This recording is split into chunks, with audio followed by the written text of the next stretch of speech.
Hai guys, selamat datang kembali di channel Oyen KG. Di video kali ini kita akan melanjutkan cerita Donghua Battle Truck The Heaven. Ayo langsung aja ke alurnya. Buntut dari ledakan bintang kekosongan terus mengandung lapis demi lapis. Ketika akibat ledakan menghilang, lautan ketiadaan seolah-olah ada lubang telah robek. Lingkungan sekitar mulai berputar, dan debu dari ledakan bintang kekosongan juga tersedot ke dalam lubang cacing hitam pekat. Xiaoyan mencabut cangkang basal Lieming, dan mata semua orang tertuju pada lubang cacing bengkok yang perlahan muncul. Lubang cacing semacam ini tidak beraturan, artinya sangat tidak stabil dan dapat bertahan lama, tetapi juga mungkin menghilang kapan saja. Tuan Muda Xiao, energi lubang cacing ini sangat bergejolak dan memasukinya sangat beresiko. Deng Jue berkata dengan cemberut. Kita tidak punya pilihan, Deng Jue, dan kita harus melewati lubang cacing ini untuk mendapatkan kesempatan menyingkirkan pengejaran mereka. Xiaoyan berkata dengan serius. Semua orang dapat melihat bahwa resiko memasuki lubang cacing bengkok ini pasti sangat tinggi. Pada saat yang sama, ledakan bintang kekosongan berangsur-angsur mereda. Meskipun ledakan tersebut memusnahkan beberapa bahtera yang pecinta benih, jumlahnya terlalu banyak, dan lebih banyak bahtera pencinta benih terus berdatangan.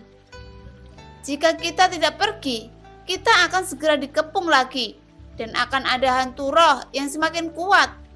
Tentu saja, hal yang paling mengkhawatirkan adalah kedatangan Raja Roh dari rumah surgawi yang sebenarnya.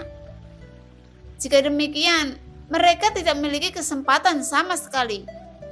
Pergi, jangan ragu, teriak Li Bei. Xiaoyan juga mengangguk berat.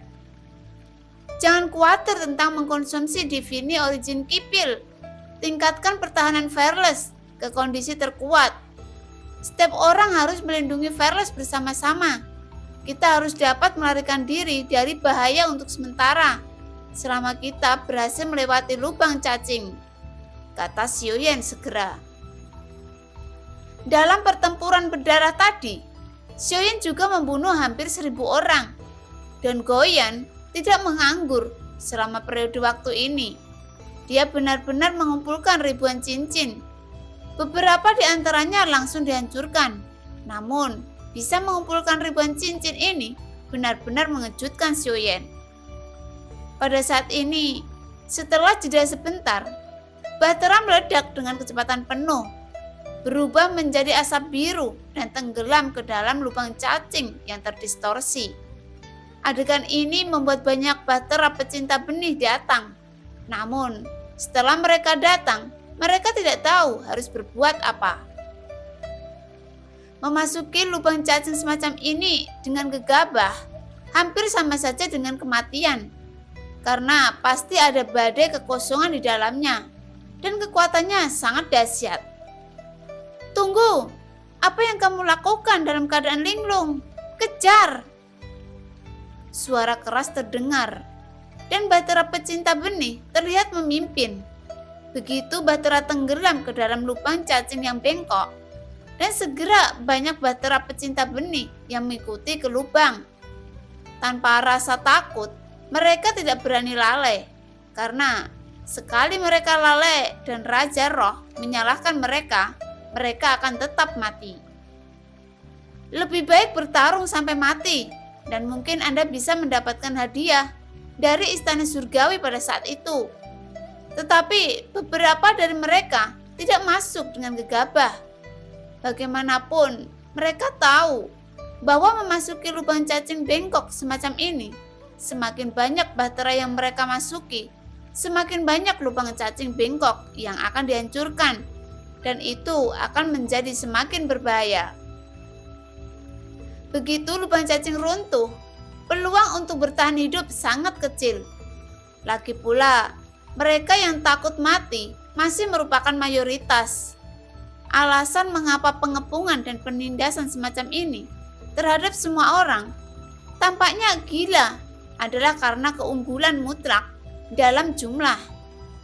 Selain itu, kehidupan para pengikut ini ada di tangan hantu roh. Jadi mereka tidak punya pilihan selain bertarung. Bahkan jika mereka akan mati, mereka harus maju terus. Pada saat ini, Bahtera teredam dalam lubang cacing bengkok, dan energi yang sangat tidak stabil membuat Bahtera sangat bergelombang. Untungnya, Deng Yue segera mengambil alih kemudi. Peningkatan dan pemolesan Bahtera telah lama berada di luar jangkauan Bahtera biasa. Semua orang beristirahat untuk saat ini. Saya khawatir pengejaran ini tidak akan mudah diakhiri, kata Xiaoyan. Pertempuran ini sangat melelahkan bagi semua orang. Xiaoyan menatap Goyan dan mengulurkan tangannya di depan Goyan. Beri aku cincin yang kamu kumpulkan, kata Xiaoyan. Meskipun sebagian besar barang mungkin tidak berguna, tetapi dia masih bisa mengumpulkan banyak pil Shen Yuan Qi. Cincin apa? Aku tidak tahu. Goyan penuh keraguan. Xiaoyan menatap Goyan. Aku benar-benar tidak tahu. Aku tidak punya kebiasaan memungut sampah. Xiaoyan menyipitkan matanya sedikit. Meskipun dia berkelahi, Xiaoyan bisa melihat dengan jelas apa yang dilakukan mata anjing itu. Mengumpulkan cincin di mana-mana. Kecepatannya sangat cepat. Tidak ada yang bisa menyerangnya. Dan setiap orang menempatkannya dalam jangkauan serangan setiap saat. Aku hanya ingin pil Shen Yuan Qi dan bahan-bahannya, dan aku tidak tertarik dengan yang lainnya, kata Xiaoyan. Aku juga butuh pil Shen Yuan Qi, dan aku tidak punya bahan apapun, gumam Goyan dengan sedih. Untuk apa kamu menggunakan Divine Origin Qi pil? Apakah kamu perlu mengkonsumsi Divine Origin Qi untuk memecahkan formasi? Xiaoyan bertanya dengan bingung. Itu tidak benar, itu hanya sedikit hobi saya. Berikan padaku. Tidak. Kamu yakin tidak mau memberikannya? Saya tidak yakin, tapi saya tidak ingin memberikannya kepada Anda. Anda tidak bisa memaksa orang lain untuk melakukan apa yang Anda inginkan. Tidak hanya memeras tenaga kerja, tetapi juga memeras kerja keras orang lain. Apakah Anda ingin memesan? Goyan memeluk ribuan cincin. Tampak seperti orang kikir yang menganggap kematian sebagai miliknya. Xiaoyan tersenyum pahit, tetapi menggelengkan kepalanya tanpa daya. Xiaoyan tahu bahwa Goyan pasti tidak akan memuntahkan Shen Yuan Qi, jadi dia tidak terus memaksanya. Yuan Shen, Xiaoyan berkata dan menatap mata anjing itu dengan ganas. Meskipun dikatakan lebih suka bersama Yuan Shen, nyatanya jauh lebih menyenangkan menjadi cantik di luar daripada dikurung di ruangan hitam kecil. Ini semua trofi saya. Sangat tidak tahu malu. Kamu ingin merebut semuanya. Bunuh 1000 pedang. Di bawah penganiayaan Xiaoyan, Goyan hanya bisa mengutuk dan memuntahkan semua materi yang dia dapatkan. Xiaoyan tidak mengenalinya dan menyerahkan semuanya kepada Deng Yue. Meskipun kekuatan Deng Yue sedikit lebih lemah, tetapi dalam beberapa bidang yang tidak bisa disentuh Xiaoyan, Deng Yue adalah orang yang sangat diperlukan di seluruh tim yang tak kenal takut. Tidak hanya memperhatikan yang tak kenal takut, tapi setidaknya Xiaoyan tidak perlu khawatir tentang masalah apapun dengan yang tak kenal takut. Deng Yue juga menempa banyak senjata dan pelindung teknologistik. Bahkan, cangkang bahasa Lieming yang rusak bisa diperbaiki oleh Deng Yue, dan itu lebih kuat dari sebelumnya. Oleh karena itu, Xiaoyan menyerahkan semua bahan kepada Deng Yue. Aku akan memberimu tugas nanti. Jika kamu memiliki waktu, jangan lepaskan. Jangan lepaskan.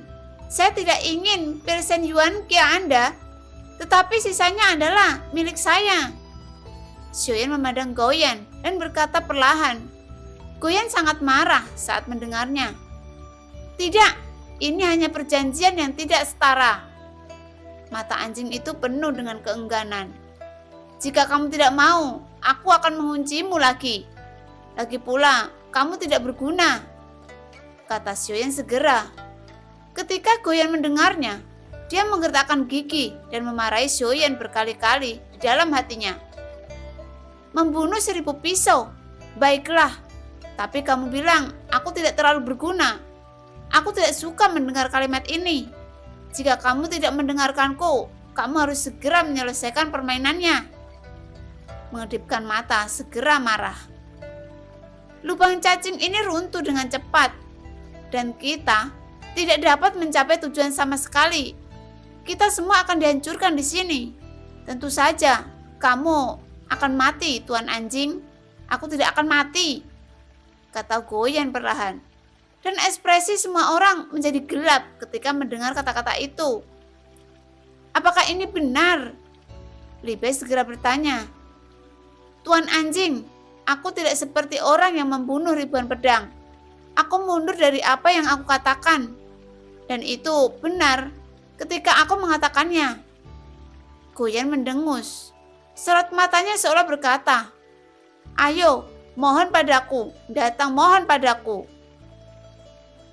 Apakah ada cara untuk memecahkannya? Tanya Xiaoyan. Tuan Anjing, secara alami memilikinya. Tetapi kamu harus bertanya padaku, kata Goyan dengan arogan.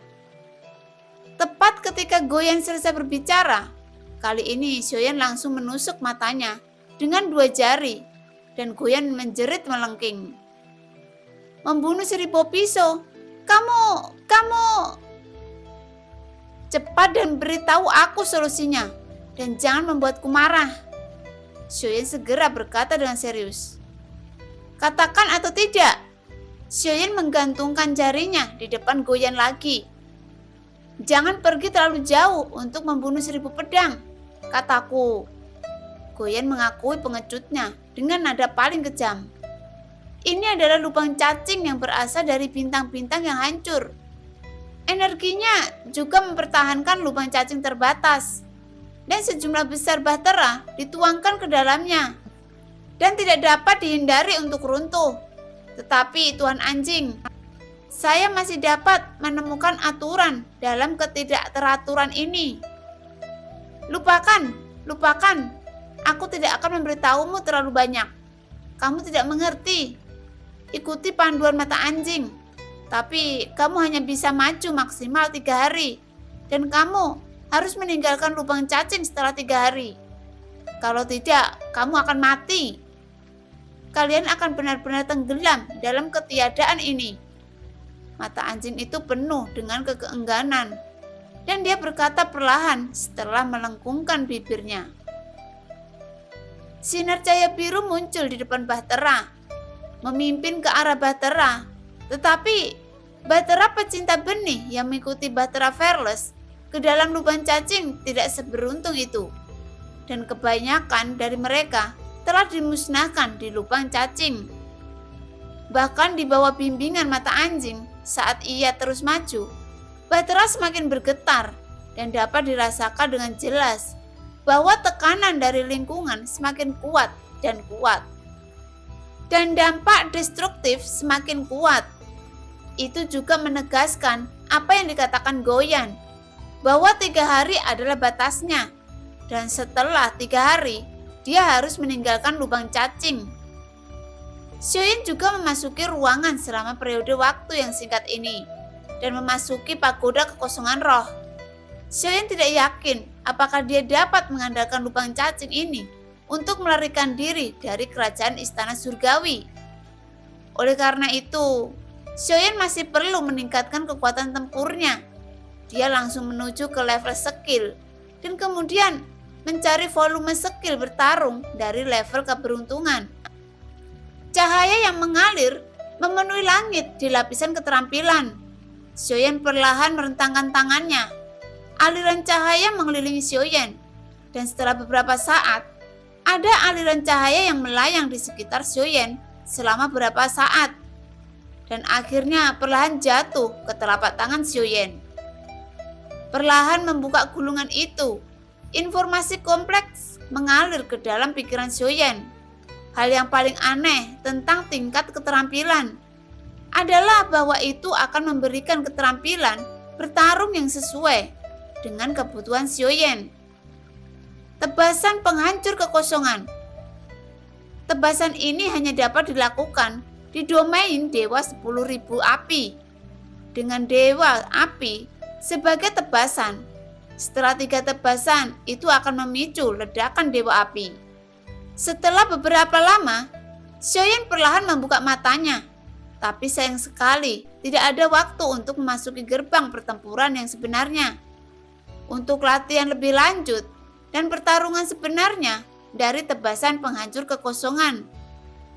Tampaknya, domain Dewa Api Segudang dan tebasan penghancur kekosongan ini seharusnya dibuat oleh orang yang sama.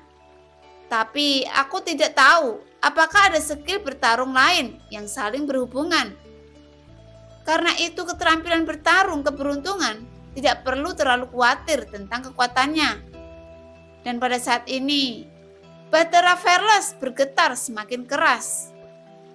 Lubang cacing tampak seperti terowongan yang sangat berliku-liku, dan Bahtera juga sangat sulit untuk melewatinya. Lubang cacing akan runtuh, dan kita harus segera pergi dari sini, kata Goyan. Dan segera cahaya biru di matanya meledak, menembus kehampaan, merobek lubang di lubang cacing yang bengkok. Keluar, ini satu-satunya kesempatan. Deng Yue mengangguk. Dia memimpin Bahtera dan pada saat berikutnya, dia mengendalikan Bahtera untuk bergegas keluar dari lubang cacing. Saat ia keluar dari lubang cacing, semua yang ada di sekitarnya segera melambat. Dan Bahtera juga perlahan menjadi tenang karena goncangan. Pada saat ini, daerah sekitarnya adalah lautan ketiadaan yang luas. Dibandingkan dengan kepanikan barusan, semuanya tampak diam. Melihat lautan kosong ketiadaan di sekitarnya, dia sepertinya telah lolos dari pengejaran istana surgawi. Tetapi Xiaoyan sedikit mengernyit saat ini. Dia tidak berpikir begitu. Tidak mudah untuk menyingkirkan pengejar, seperti jaring rumah surgawi. Lagi pula, Bahtera pecinta benih yang tampaknya mengejar mereka dengan padat, Xiaoyan tahu bahwa ini bukanlah orang-orang yang benar-benar dapat melenyapkan mereka. Dan apa yang menunggu mereka adalah 10 Raja Roh legendaris di Istana Surgawi. Ding Yue segera memeriksa kompas bintang untuk menentukan lokasi mereka saat ini. Hanya dalam beberapa hari, mereka melakukan perjalanan melalui lubang cacing singularitas dan masih ada jarak yang cukup jauh dari tempat bintang kekosongan yang meledak. Seberapa jauh dari alam dewa kuno? Xiaoyan bertanya pada Li Bei. Dibutuhkan setidaknya 10 tahun untuk tiba. Li Bei melihat ke lokasi kompas bintang di Bahtera dan berkata, 10 tahun? Bisakah kita bertahan 10 tahun? Xiaoyan tersenyum masam. Ketika mendengar kata-kata itu, jika 10 Raja Roh teratas benar-benar pergi, mungkin butuh waktu kurang dari setengah tahun untuk menemukan kita, kata Xiaoyan. Bahtera Fearless hampir tidak berhenti dan terus menjarah ke arah alam dewa kuno. Setelah setengah bulan ditundukkan, jejaknya terungkap lagi. Ada terlalu banyak Bahtera pecinta benih.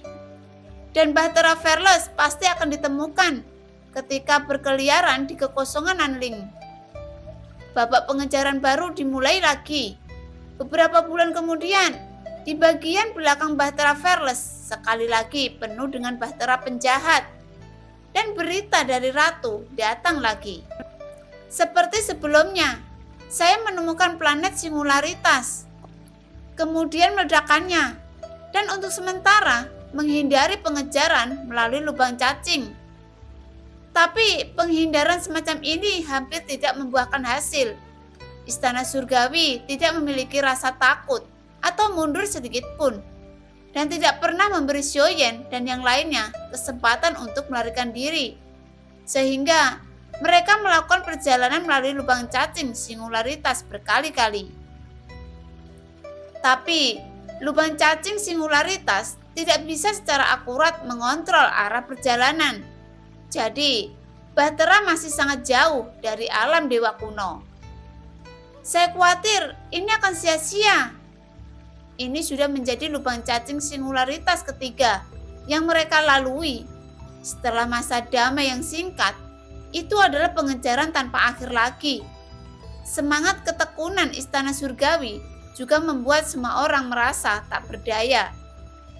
Meskipun kami berputar-putar di tempat, kami mencoba yang terbaik untuk menunda waktu, dan Ratu akan segera tiba. Libe menjawab.